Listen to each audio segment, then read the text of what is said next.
Ngayon mga kumot try na tayo. Nag-test ride tayo ng Falcon and Griffin. Dito sa Euromotor. Try natin yung Falcon.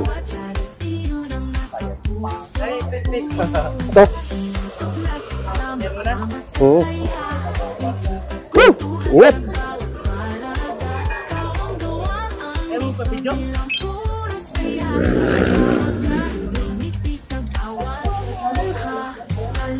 Ayan, mga kumotnot ito. Test ride natin yung Falcon 180i. Although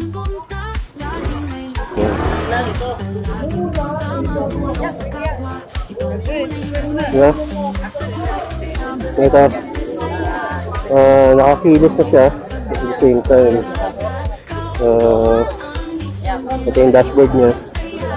Test ride natin. Saan natin sa slow. Seating position. So okay. Ano naman seating position niya? Komportable at the same time. Okay naman. Totaling ang gamit ng motor is Sniper 150. Try natin tong Falcon. And at the same time, kung anong features na pwede rito. Ayan. Ayan. Naka-tiptoe ako. 5'8" ang height ko. At the same time, which is, ano naman siya, dito naman siya. Try natin. Subukan natin paikot pa ganun pabalik dito. Ayan, try natin. Okay naman.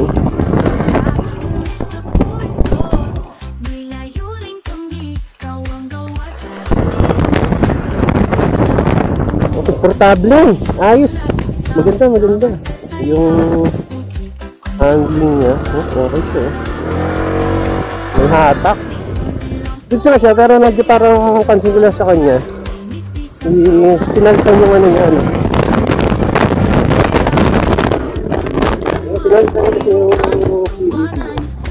Kaya parang medyo late. Napansin ko lang medyo late yung response ng throttle niya. Ayun lang pinaka-ano ko. Okay, ano.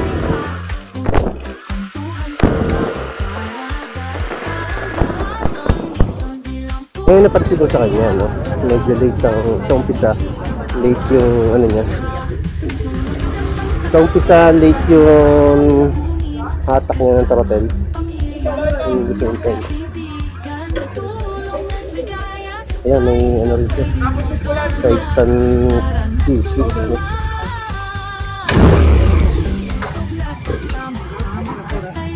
Ayan. Falcon para sa akin. Is naman, maganda. And at the same time, ang concern ko lang sa kanya is yung throttle niya. Medyo late nag-respond. Pero pagka nakabuelo ka na, maganda na. Ano na siya, quick throttle. Okay siya. Tapos, sinex natin yung test ride. Pero yung arangkada para sa akin, mas malakas pa rin yung ADV 1. Ano siya sa akin bro, medyo late yung response ng throttle niya. Oo, sa arangkada no. Pero pag dumidikna na siya dulo, doon na, may ano na siya, quick throttle na siya. Yung ADV 1 sa arangkada may bigay, magaling sa dulo, nawawala. Ayan, test ride natin yung pero maganda. maganda. Kesa doon sa akin, ang bigat ng akin